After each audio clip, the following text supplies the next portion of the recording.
everybody, welcome back to Parade A Survival. My name is Long or James, you can call me either one. Starting brand new in this game. I played this game for about like 8 hours on my first day because I got really into it and I was on summer break. And I basically went from like level 0 to 30, I think, at least level 30 in the first 8 hours of playing the game. And then after that, it took me like another like 2 or 3 days of playing about the same amount of hours each day, and then I got to like level 40, 45, which is basically at the point I was playing most of the endgame content, and I still have everything unlocked, and I got to level 65 after like 3 weeks or so. So this game is really easy to grind if you know what you're doing. So crafting items in this game gives 30 experience points, whereas killing and looting a zombie will only give you 3, picking up something or chopping down a tree, etc, etc. Those things will only give you 3 XP per whatever those things are. But crafting gives you, for each thing you're crafting, gives you 30 experience points per craft.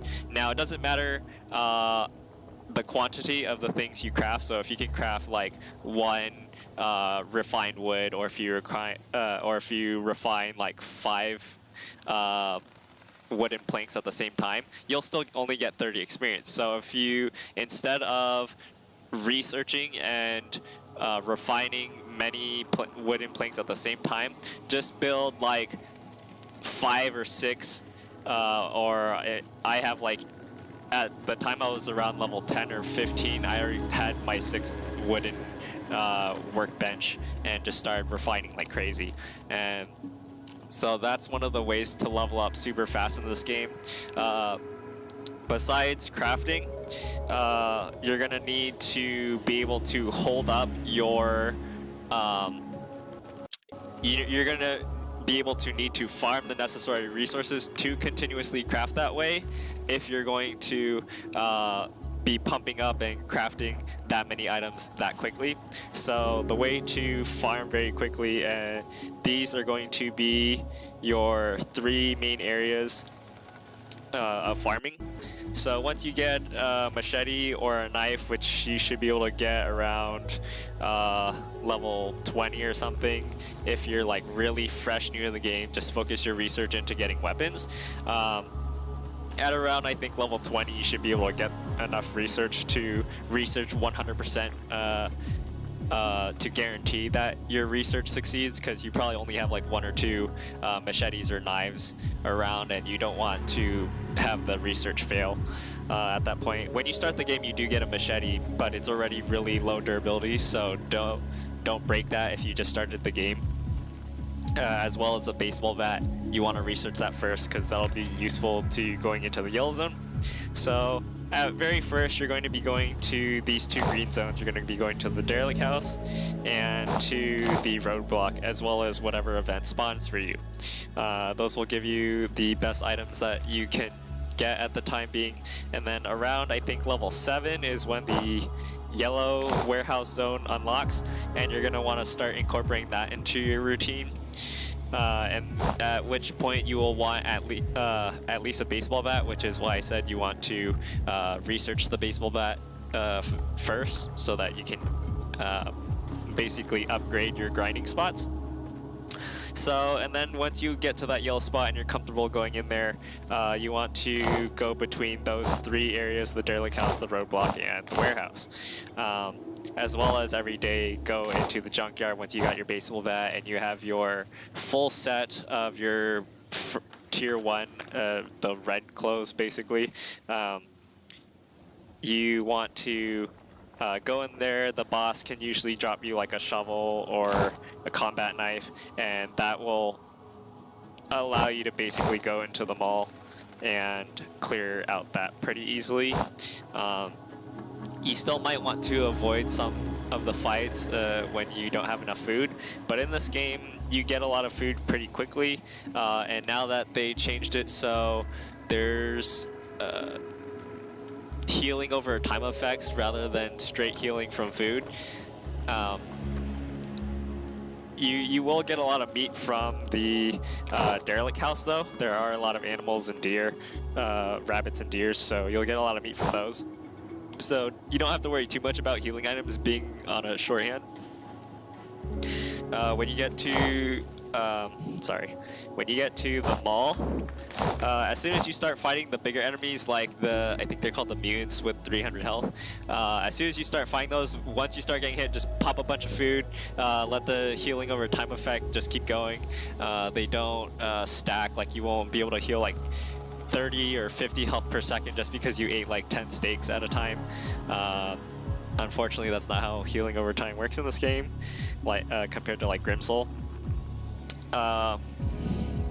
So once you start, once you unlock the mall, which I believe is at level 11 or 13, and you have your combat knife or machete, which is even better, you can go in there, farm there, open the boxes, try to get the springs, which are useful for the end game benches that let you get the bigger back. Springs is the armor manufacturer, and that will allow you to get a the hunter jacket will be the first thing you can craft in it, and as well as the tactical backpack. And you'll want to get where's the sewing table? You want the sewing table right before that, which is you get those with gears. I only have 2 of the sewing machines. That's pretty plentiful. You'll want to just keep getting a bunch of tan leather and rolled fabric, which will be pretty easy to get with the amount of animals that you can kill in this game. You can get a lot of leather and skins. So once you get that, you can make a hunter jacket, and you can get a tactical backpack, and the armor that you get from the yellow zone and the solo player boss room are pretty decent enough that you can go into the red zone, not take a crap ton of damage and die while your healing is keeping you alive. Also, if you grind the green zones enough and you have a baseball bat, you should be able to kill everything mostly without taking any damage. So bringing a lot of berries extra with you will kind of act like restoring health while you're not fighting anything, because you always want to just be topped off at like 100, and you don't want to be like dealing with spamming the berry button, healing with berries in your hot bar thing to use the berries, instead of you having like a steak and then you just pressing the steak button like 5 times, and then that'll heal you like 115 health or something. I don't know, over how many seconds. So that'll let you, so you can like basically live twice while the mutant's punching you, and you won't die. Sorry, with the connecting thing is acting all weird. Those 3 maps again. Your cycle will change from going from the derelict house, the roadblock, and the warehouse, and you're going to start wanting to farm only the derelict house, the warehouse, and the mall. Those are that's basically the cycle I go through that I find very, very efficient, and yields pretty much the most resources that let you keep refining things and crafting, which is the whole point of leveling really fast, is to craft as many things as you can as fast as you can. So you'll want to go to the derelict house first, start in the green zone. Don't clear it. What you're going to want to do is you go over there. You're going to chop down or pick up 1 item, whatever's closest to you. Start the cooldown or reset timer. And what you're going to do is you're going to do that, and you're going to go to the yellow zone, start the timer over there. Don't clear it. Go to the red zone or the mall, and then start the cooldown timer for that one. And then you're going to go back to the green zone, clear it, go to the yellow zone, clear it, and go to the mall, and then clear it. Even if one of these things pop up, you should be able to cycle through starting the cooldown timers for the maps, go over to the event, or go over to the green zone, clear, and then go to the event, and then clear that. And then you can go to the yellow zone and the red zone and clear it. if you find that doing this is too fast, you can hold off on triggering 1 or 2 of the cooldowns, so that you kind of give yourself more time. So it depends on how fast or slow you play and how sneaky you are. If you like to crouch and try to get sneak attacks on every single thing, that's up to you. But most of the time I am sneaking around a lot, always trying to get those back attacks, and I find myself having plenty of time doing that, so you don't have to run and gun or use anything like that, or speed run with guns and stuff. I always use melee weapons, and everything works out fine in this for this tactic. So go in this yellow zone, just find a tree or something, whatever, chop it down, set up the cooldown timer for it to reset. Then I'll go to the mall and do the same thing. So one of the things is, once you set their cooldown timers, if you've already set their cooldown timers and you see you don't have enough times, at this point you have to prioritize which maps you want to go to, and which map you're going to basically not clear or leave out, or like if you only want to partially clear those maps. And most of the cases I ignore the yellow zone, and the reason for that is you can get everything there and more inside the mall. You can get gears and springs from the mall. You can't get springs from the yellow zone, so I never skip the red zone. Unless for some reason I'm like way low on food for whatever reason, which happened one time when I went to the Plague Cemetery with my clan, and we all got wiped, and we tried it like 3 times in a row, and I lost basically everything I had in my base, at least in terms of items, like gear and weapons, and I still had a lot of food, but I lost my bandages and stuff. So, but you could still do them all with at least if you have a machete and stakes. So yeah, you would always do these 3 maps and just keep cycling this way. Always just and each time you clear space, obviously go back to your base and drop off your stuff. Usually, if you're quick enough, you can do the green zone, the yellow zone, and the half of the red zone. You can go outside, clear all the trees and stuff, and then you can go back to the green zone, because you should be able to do the green zone, the yellow zone, and the outside of the red zone within half an hour, and then go back to the green zone. The timer will already be done because you set up all the cooldown timers so quickly.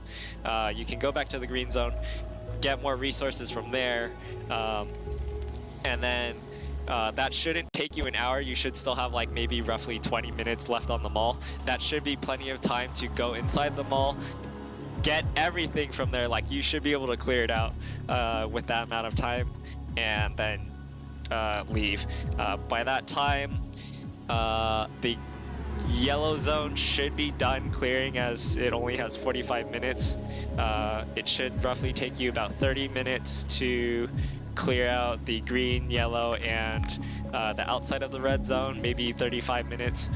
And then once you clear the rest of the inside of the red zone, that should take like maybe another 10 minutes, which will total up to 45 minutes. You should then be able to go into the yellow zone again a second time. And then by that time, the second like 30-minute window will pass, which will then reset the green zone again. So you should essentially be able to do the green zone 3 times, the yellow zone twice, and the red zone once, all really quickly, because you're setting all the cooldown timers up at the same time. To pop up, you can maybe skip the yellow zone once if necessary. Come up with a couple videos in the last few days. There was just a lot of stuff going on, getting ready for school again for the next semester, and things like that. That's going to be it for this video. That's pretty much it. That's how you're going to be able to sustain all of your resources and for your crafting, so you can keep crafting everything. This game is super fast for grinding. Really easy. If you guys are struggling, hope this video helps you guys. If you guys think I missed anything, or if you guys want to share your strategies, maybe help other people out, go and leave those comments down below. If you guys want to see more videos from me, see when I make more videos, because I still don't have a steady schedule, go ahead and hit that little bell for notifications. Leave me some constructive criticism in the comments down below. And that's it for me, guys. I gotta go. Thank you guys for watching, and you guys have a good day. I'll see you in the next one. Bye!